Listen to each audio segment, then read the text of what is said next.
Halo guys.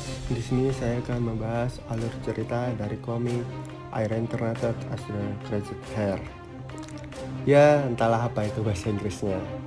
Langsung aja check it out. Komik ini bercerita tentang putra dari pemimpin aliansi Murim yang bernama Yang Jagat.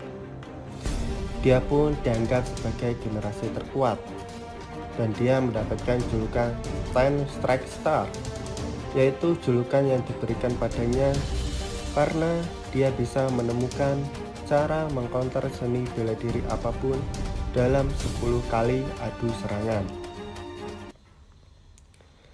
Namun, karena konflik internal yang memperebutkan posisi pemimpin berikutnya, Yang Jagat pun terbunuh diracuni sebelum berusia 30 tahun karena perselisihan politik tersebut.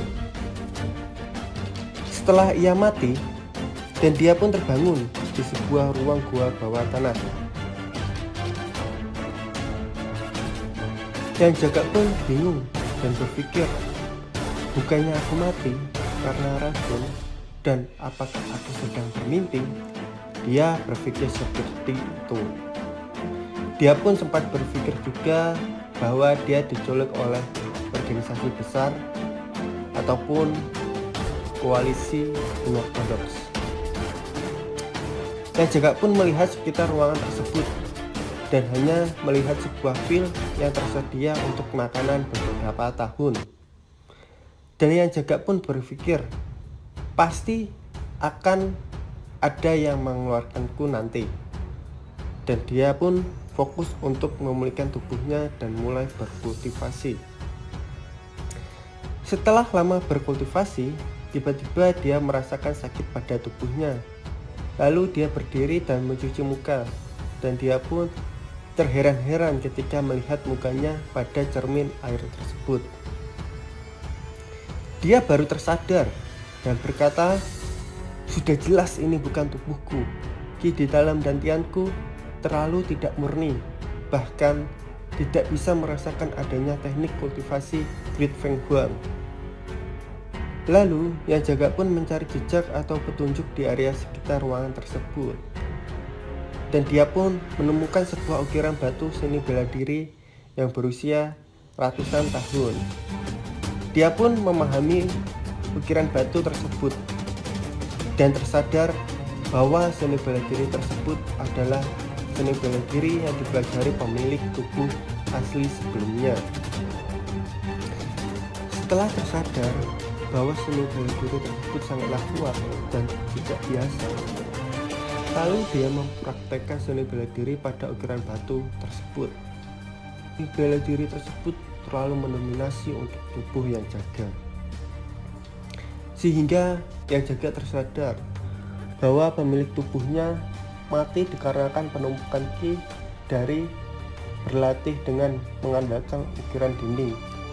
Dia menirukan semua dengan pemahaman pada umumnya, dan sayangnya itu salah.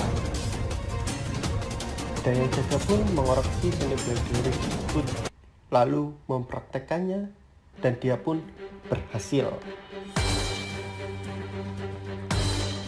Setelah bertahun-tahun telah berlalu dan persediaan pil pun sudah mulai menipis, dan pada akhirnya Yang Jagat pun menguasai semua teknik di ukiran dinding. Dia pun menyayangkan bahwa ukirannya terhenti sebelum teknik Ten Star, sehingga dia tidak bisa mencapai Great Star.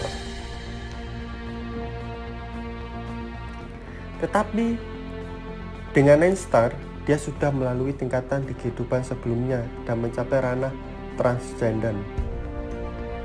Lalu Yang Jagat pun meninggalkan tempat tersebut dan melihat belum ada tanda-tanda pintu akan terbuka, sehingga dia menghancurkan pintu tersebut dengan sendirinya. Dan dia pun berkata di dalam hatinya, tidak ada alasan untukku diam di sini lebih lama. Untukku yang sekarang, bahkan jika lawannya itu adalah 10 absolut di bawah surga, aku tidak akan kalah dengan mudah. Dan akhirnya Yang Jagat pun berhasil menghancurkan pintunya, dan dia keluar dari gua tersebut setelah bertahun-tahun lamanya. Lalu dia berjalan terus ke dalam, menemukan sebuah kediaman dan disambut oleh 4 penjaga. Dan penjaga tersebut menghampirinya dan berkata, "Wakil pemimpin, selamat karena sudah menyelesaikan latihan tertutupmu." Daya Jagat pun terheran-heran. Wakil pemimpin? Siapa itu wakil pemimpin? Dan melihat gerbang yang bertuliskan Gereja Radiant Light. Konon dikatakan bahwa ketika memasuki wilayahnya, kalian takkan pernah bisa keluar. Dan orang-orang di dunia menyebut tempat ini adalah kultus demonik. Daya Jagat pun terheran dan berpikir, mungkinkah pemilik tubuh ini wakil pemimpin dari kultus demonik? Daya Jagat pun terheran dan berpikir, mungkinkah pemilik tubuh ini wakil pemimpin dari kultus demonik? Daya Jagat berkata, bagaimana mungkin yang semulanya aku anak dari pemimpin aliansi yang harus menjalani jalan keadilan, tapi sekarang aku pemimpin dari kultus demonik. Mungkinkah pencipta saudara diri yang dipelajari dalam gua selama bertahun-tahun, orang yang kuberi penghormatan 9 kali untuk yang pertama kali dalam hidupku, dan bahkan kuanggap sebagai master adalah pendiri kultus demonik, yaitu Infidemon. Lalu yang juga pun shock melihat kenyataan tersebut dan tidak terima cerita tersebut, sehingga dia pun marah-marah. Dan 4 penjaga pun menenangkan wakil pemimpin tersebut. Daya Jagat pun berkata di dalam hatinya, bagaimana bisa aku mempelajari seni bela diri Infidemon, Code Arts dari kultus demonik? Terlebih lagi aku berinkarnasi sebagai wakil pemimpin kultus demonik. Setelah mengetahui kenyataan tersebut, Daya Jagat pun shock lalu dia pingsan.